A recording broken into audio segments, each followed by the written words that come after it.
What is going on, everybody? Welcome back for another episode of Form Check Friday, where we take the viewer submitted videos, we use a little random number generator, we pull everybody up, we pick 5, and then we throw them up on this screen behind me, and we try to critique people, give them a bit of advice or a nudge in the right direction. Now, obviously I don't always have the answer to everything, but what we do try to do here is give people things to think about in terms of technique. Give them things that, when modified in one way or another, might contribute to their sort of individual journey on what their technique needs to be. So if you'd like to have your technique looked at, if you'd like to submit for Form Check Friday, go ahead and send those emails to formcheckfriday@gmail.com. Also, if you can just give us a little bit of context, tell us a bit about yourself. Do you plan to compete? Would you never care to compete? Do you have a specific issue or pain experience? Are you plateaued? Are you making great progress? All those kinds of things can go a long ways into sort of allowing us a bit more insight and to give you better directed advice. So that kind of stuff helps, and a lot of times, if there's not a lot of times, but sometimes if there's no sort of context to the videos, we're just not going to use them. I'd rather use somebody's who put more input into it. Anyways, blabbering now, but let's dive into it. Let's get right to it. Our first one comes from Leah. So Leah says, here's my squat footage. Her knee sometimes hurts even though she always hits depth. Can we address her mistake? Thanks. So Leah, a lot of times technique can, pain experiences can be related to a lot of things outside of technique. A lot of times it has a lot more to do with your volume and intensity, how you're progressing through your programming, and those kinds of things. But let's take a look and see if we can't identify some technique issues here. So honestly, these squats look really good to me. We're getting a little bit of knee cave, a little bit of what they call valgus knee cave at the bottom, but it doesn't look like it's anything past sort of an already neutral point. One thing that I might actually get you to try is, instead of pushing your knees out while you squat, when you go down and having them crash in as you come up, just think about putting your knees forward. Don't think about pushing your knees out. A lot of times that movement of the knee can cause inconsistencies. I don't think that the knee crash is causing your pain. I think it's more than likely an issue to do with the progression, with the consistently high RPEs or something like that. So I would take a look at your programming and potentially dial back your squatting, either volume or intensity, or both, and just sort of stay in that little pocket for a bit until those pain experiences subside. But overall, like I said, the squat looks really good. I would cue your knees out less so that we don't get that really wide knee and then knee crash. Rather, just kind of keep the knees in line throughout more of the movement, and see if that helps. Honestly, your squat looks really, really good. So I don't have a whole lot to critique here. And I don't think that your pain is technique related. A lot of pain isn't technique related. So yeah, hopefully that gives you at least something to think about and something to consider, and you can use that advice and hopefully move forward from there. Our next submission comes from Jess Birdshead, and I'm not sure if Jess is a male or female submission. I haven't looked at the video yet, but would like help on sumo deadlift. He or she feels like he or she is regressing in their training. Max is 475, can't get past this plateau. Well, let's take a look. Jess is a man. So let's take a look at Jess's deadlift here.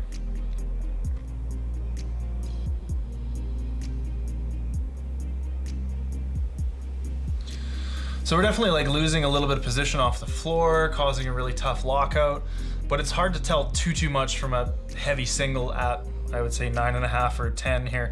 There might be one more rep in the tank, but a lot of times when we have this really tricky, tough lockout, what's happening is as we pull into the bar, we're losing extension in the low back. So while his position looks pretty good from the front here, we're getting a fair bit of the hips raising. He's doing a really good job of staying patient off the floor, maintaining his position mostly, but when we get to the top here, this is the position where we can tell that the back has lost position. So a little bit more extension in the low back, sort of just above the hips, should allow you to get through that sticking point a little better. But I don't know that that's necessarily going to be the answer in terms of getting your deadlift to progress. If you want to transition into being a flat back deadlifter, it's more than likely going to result in you taking a bunch of weight off the bar and potentially being stronger down the road, but potentially not being stronger down the road. So you have to figure out whether that's worth the time and energy spent retraining yourself. Now, the other thing I can offer here is if that isn't the route that you'd like to go, if you'd like to, continue deadlifting with the technique that you have, and a 475 deadlift takes a fair bit of time and practice and strength building to get to. The other thing I would recommend is trying to use some accessory movements to attack any weaknesses that may exist. Now, a lot of times when we miss at lockout because of that loss of position in the bottom, we can practice getting better position by doing some pause deadlifts. So pausing about here, holding for a solid 1 to 2 count, and then progressing through the rest of the movement. Now, throughout that pause, you will either maintain position or lose further position and then therefore be punished more at lockout for making that mistake. The other thing I would try is some sort of accommodating resistance. Now, we're looking at something like bands or chains here. When we use those, what happens is that tough lockout becomes even tougher. So we learn how to get past that. We learn how to not create those positions in the first place because of how much feedback we get at the top and how essentially punished we get for making that mistake. So those accessory movements could be another way to tackle things, another way to look at things if you're not interested in making the transition to being a flat back deadlifter. If you feel like you're regressing and you're plateauing, that might be a time to investigate whether or not you would be better suited as a flat back deadlifter. So things to think about. Hopefully one of those sparks some ideas and you end up getting past that plateau. I wish the best to you, man. All right, our next one comes from, let's see here, Afzal A. Afzal says, hi Bryce and Dylan, apologies for the dual email, there must have been 2 here, forgot to attach the video. Not a competing powerlifter, but hopes to compete one day. Conventional has been stuck at 365 to 385 for about 3 years. Had a lower back injury a couple of years ago that has since healed. Sumo pull is around 405 to 415, and I've been trying to get my conventional the past year nearer that number. And before I start training sumo again, please let me know what areas I can improve upon. First off, if you're looking to compete, the goal is to move as much weight as possible, so I would just deadlift sumo. Use your conventional as an accessory movement if you're concerned with that, if that's something that you want to bring up over time. But if you're that much stronger sumo and it's progressing, don't stop training it to get your conventional to catch up. Instead, train your sumo, my man. Looks pretty good. I think we're maybe a little bit overextended in the back. And what I mean by that is, here we go, let's get into analysis mode. So you can see there's a little bit of gap under that line. Now, obviously, we say this all the time on the live stream, but flexion, extension, back position is not the be all end all in terms of injury mechanics. We have to get away from that line of thinking, get it? Pun intended. Anyways, however, a straight line is usually a pretty good reference tool in terms of creating efficient movement patterns. So when we're talking about efficiency, one of the things that we often look at is how neutral we can get this back position. So I think that by being a little bit too arched, if we can kind of pull down the ribs in the front, almost allow your chest to cave a little bit and get longer arms, try to build a longer arm position by depressing the shoulder blades and kind of reaching down, allowing those shoulders and ribs to round forward just a little bit more. I think we could create a bit of a better position for your conventional. And also the fact that you can get into this position, again, just tells me that you probably have a really great sumo deadlift. Because if you were to do this in a sumo deadlift, a lot of times that little bit of extra extension will be a big benefit with the sumo, so you're able to get into a better position and not run into those same issues that we saw Jess ran into in his sumo deadlift there. So overall, really great mechanics, good push off the floor. You're pulling the slack out of the bar quite well. So we can see the lats are pretty well engaged. I think again, we're just a little bit too extended in that low back, mid back, overdoing it there. Yeah, that's what I would work on. Hopefully that helps. And honestly, like I said, if you're a competing powerlifter, you're looking to compete, the name of the game is moving the most amount of weight. You know, there are people who will hate on sumo deadlifts and say, oh, you know, that's not a real deadlift. And it's like, okay, well, it's within the rules. It's a style of deadlifting that's widely accepted as a deadlift. I don't know. Maybe I'm just being a snowflake because I sumo deadlift. Maybe I'm just feeling defensive, but I don't know. it's deadlifting, man. And if you can move more weight that way, then you can compete better that way. It's the same thing as people with a very, very tiny range of motion bench press. You telling me if you could do that and put 100 pounds on your bench, you wouldn't? As a competing powerlifter whose goal is to increase their total? I don't know. Not sure I buy it. Anyways, next, Russell Haggard. Doing some bench pressing here, 165 for 4 out of 9. Bench is stalling more than his squat and deadlift, so he's a bit worried about that. Running a modified version of Powerlifting to Win's novice routine. I'm not super familiar with that program. Signed up for a meet in December, but looking for a more long-term solution to my programming.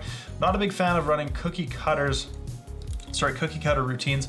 Would really like to learn how to program for myself so I can do what's optimal for me. Do you have any tips as how I could learn? So first off, I'm going to recommend the RTS Classroom. If you go to reactivetrainingsystems.com, I believe I even have a discount code for that. So it might be Bryce 10. I'm not sure if that's done being set up yet, but I am working with Mike and the team at RTS. That's something that I've used for years to help teach me to be a better coach. The Reactive Training Systems RTS Classroom, very, very great resource. There's also things like there was a JTS programming guide. The 3DMJ guys put out some really comprehensive books. Greg Knuckles got some great stuff. You can learn a lot just sort of prowling and perusing the internet. But yeah, those are some of the big resources I would look towards. Anyways, let's look at this bench press and see what we can glean from looking at the actual lift itself. Russell, there you are. All right, buddy, let's see what we got here. All right, so the first thing we always look at is the unrack. So this is one of those, we can see that there's just a huge amount of space between the settings on this bench. So it's likely that you either are way too high or doing like half a rep before you even unrack. So unfortunate sort of circumstance of the equipment you're using. But one thing I'm always looking at when we talk about the unracks on benches is what's the shoulder blade doing? As we unrack, are we rocking that shoulder blade pretty far forward? I think we are. So as much as you can, really work on getting those shoulder blades back and down as you unrack. And once the weight is out, bring that bar out, bring those shoulder blades down to keep that back nice and tight during the unrack. Let's see what else we got. So I noticed that, so this is something nobody else can see, but Russell, his profile picture, his photo for his email is USAPL logo. And here we have, he's toe picking. Hopefully everybody can see that. His heels are up in the bench. Now, what that means is that's technically not a legal bench press in the USAPL or the IPF. So I would work on, first and foremost, getting a foot position where you can put your heel down. You're gonna have a hard time competing or getting a start command with your feet like that. All right, so it looks like there's a fair bit of looseness on the chest. The elbows are drifting, the bar's sinking. We're a little bit inconsistent with the bar path. So let's tackle those things. So a little bit inconsistent, loose and sinking on the chest. So about here is where the bar makes contact with the chest. And we can see, if we watch the elbows, that as the bar comes to the chest, the elbows flare further and further behind. So we start with the elbows kind of leading the bar a little bit. And right around here, the elbow makes a drastic shift in direction and starts tracking back this way instead of staying sort of tucked in under the bar. And I know we just released a video not long ago about not being over tucked, but I think what's happening is we're in a good amount of tuck here. And as we get to the chest, we're losing that, which often tells me that we're losing tightness in the shoulder blades, we're losing depression, we're losing retraction, we're losing some of that contraction in the upper back that's holding the shoulder blades tight and holding things into position.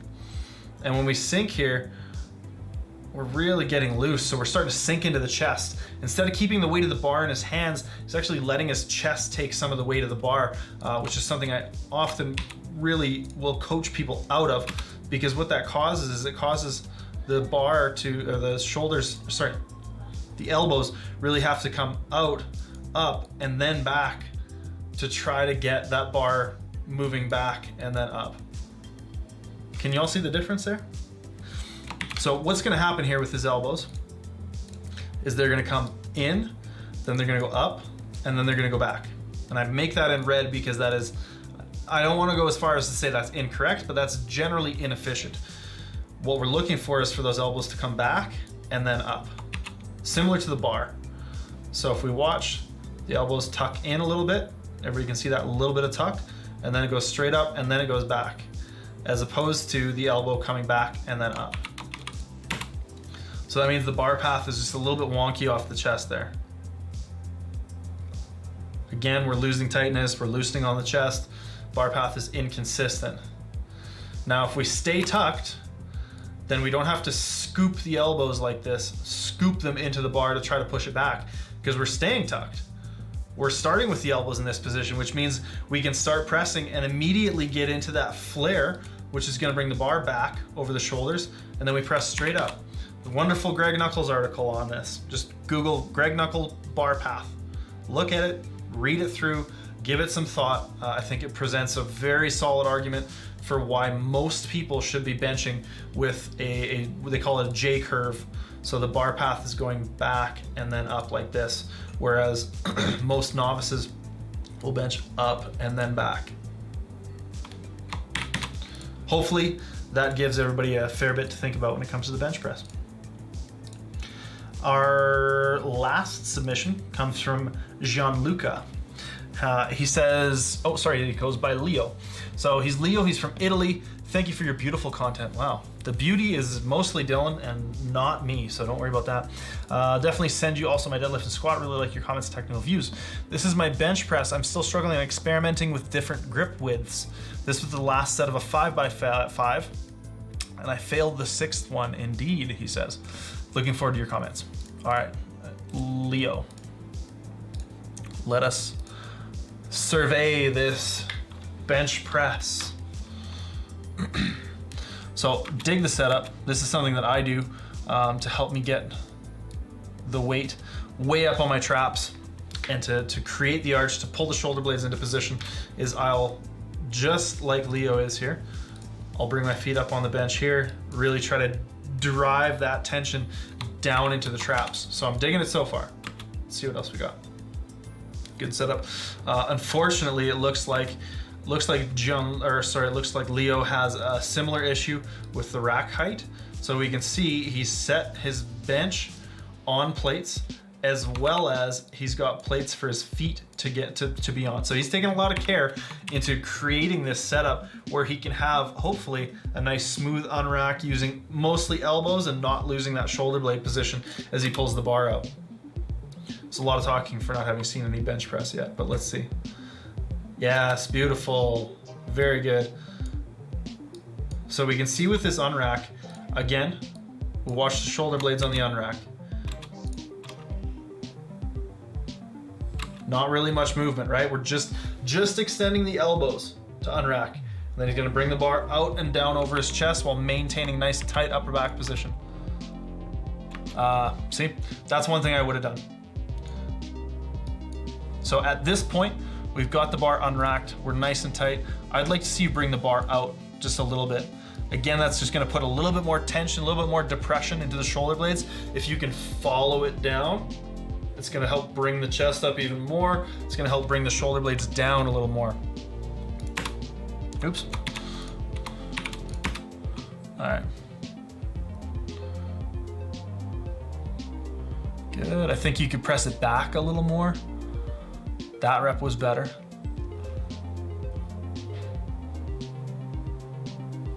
So I think a bit inconsistent with the bar path. I think again, that last one looked like a pin press. I'm not sure, is he doing pin presses here? No, he says.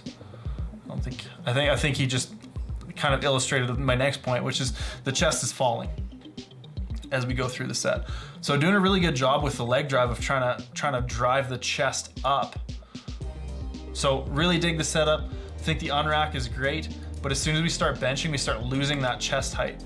So I just want to make a little mark here. Right there is the top of the chest. Now let's see.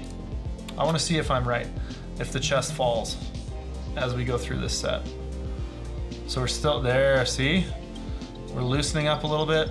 He brings it up during the press, and during the eccentric, and as he presses, it falls down a little bit, and there we go again. So the big breaths at lockout, I think, are causing you to lose a lot of tightness.